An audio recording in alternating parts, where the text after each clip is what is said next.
Bonjour à tous, c'est Chloé, je suis ravie de vous retrouver comme tous les vendredis dans un nouvel épisode de Cryptalk. Aujourd'hui, je vais vous parler des stablecoins. Alors à première vue, ça semble être de simples monnaies stables utilisées pour faire du trading, mais vous allez voir que ça va bien au-delà de tout ça. Allez, installez-vous confortablement, c'est parti.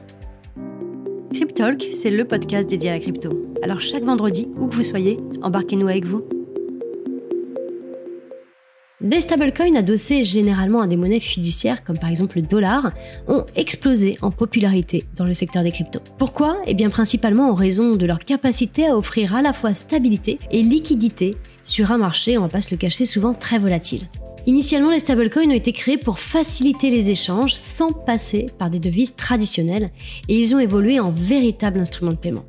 À ce jour, il y a des milliards de stablecoins en circulation et il y a des entreprises comme PayPal ou encore comme Visa qui les utilisent désormais pour des transactions quotidiennes et même pour faire des paiements transfrontaliers. Allez, prenons l'exemple de deux stablecoins, on va parler de l'USDT et de l'USDC. C'est bien plus qu'une simple alternative aux monnaies traditionnelles. Ces stablecoins sont utilisés alors non seulement pour faire du trading, mais aussi pour des paiements dans des régions où l'accès au dollar est assez limité. Et d'ailleurs, selon un récent rapport, leur usage a généré plus de 3 milliards de dollars en 2023 et ça a touché des millions d'utilisateurs à travers le monde, notamment dans des pays émergents comme le Brésil ou encore la Turquie. Alors vous allez me dire pourquoi un tel succès ? Eh bien tout simplement pour commencer leur rapidité, il y a également leur faible coût et l'absence d'interférences gouvernementales. Ça fait vraiment des conditions idéales, souvent beaucoup moins coûteux et beaucoup moins lents.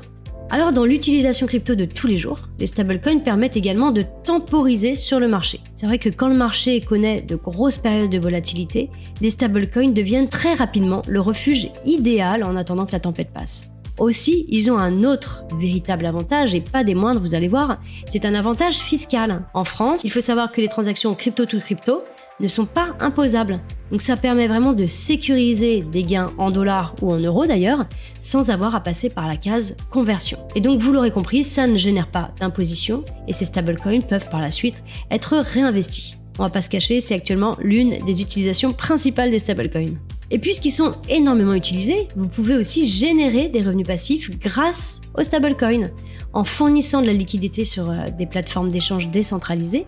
Et en faisant ça, vous permettez aux utilisateurs d'échanger leurs cryptos dites classiques, comme de l'ETH par exemple, contre des stablecoins, et donc vous allez être récompensé. Donc vous l'aurez compris à travers ce podcast, les stablecoins sont bien plus que des outils de trading. Ça va vraiment faciliter les paiements internationaux, ça va permettre de recevoir des salaires par exemple, et ce en toute sécurité, et ça va permettre de temporiser dans certaines phases de marché et de pouvoir optimiser fiscalement vos gains. À l'heure où les projets de monnaie numérique de banque centrale commencent à voir le jour, les stablecoins restent une alternative très intéressante. Reste à voir maintenant comment, dans le futur, les régulateurs encadreront leur adoption, mais une chose est sûre, les stablecoins sont là pour rester et pourraient bien jouer un rôle vraiment crucial dans l'économie numérique de demain.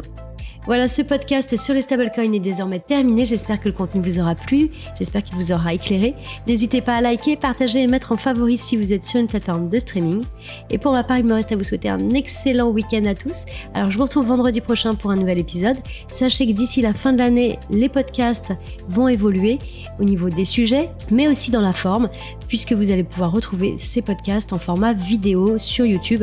Mais dès que ça sera live, je vous en parlerai bien évidemment. Je profite d'être là pour vous faire un petit point sur les activités de notre groupe.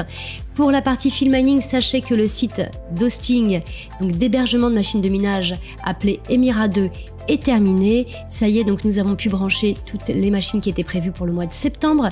Vous allez également avoir les branchements des transferts de machines de d'autres fermes qui vont être faits dans le mois, et vous avez également les branchements qui sont prévus pour le mois prochain, qui seront honorés bien entendu. Autre sujet sur Wiggle à partir de la semaine prochaine, donc la semaine du 21 octobre 2024, vous aurez le lancement commercial de l'application et vous aurez possibilité de vous inscrire. Nous allons mettre en place, ceci dit, une petite liste d'attente pour éviter qu'il y ait une sorte de goulot d'étranglement et que nous puissions accueillir tout le monde et ce dans de très bonnes conditions. Donc n'hésitez pas à aller vous inscrire sur wiggle.fr et aller télécharger l'application. Pour rappel, Wiggle, c'est notre service de paiement euro-crypto qui va vous permettre de vous faciliter la vie, faire des achats en euros, pouvoir investir en crypto, faire des transferts entre utilisateurs gratuits, du cashback sur tous vos achats de cartes. Bref, n'hésitez pas à aller consulter wiggle.fr, vous avez toutes les informations à disposition et notre white paper également. Autre point concernant notre ICO, vous avez eu hier, donc le 17 octobre,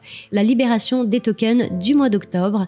Donc si vous avez la moindre remarque à faire sur le sujet, n'hésitez pas à nous rejoindre sur le Discord de Wiggle. Ça me permet de faire une transition hyper facile avec le Discord de Wiggle. Nous avons rendez-vous, comme vous le savez, tous les 15 jours. Le prochain live sur Discord sera le vendredi 1er novembre à 18h30, donc n'hésitez pas à nous rejoindre. On parle de l'application Wiggle, on prend le temps de répondre à toutes les questions de la communauté, c'est toujours un moment très agréable pour pouvoir échanger avec vous. Voilà, j'en ai terminé avec toutes ces petites infos. En attendant, je vous retrouve vendredi prochain pour mon podcast et surtout prenez soin de vous. À très vite, ciao ciao.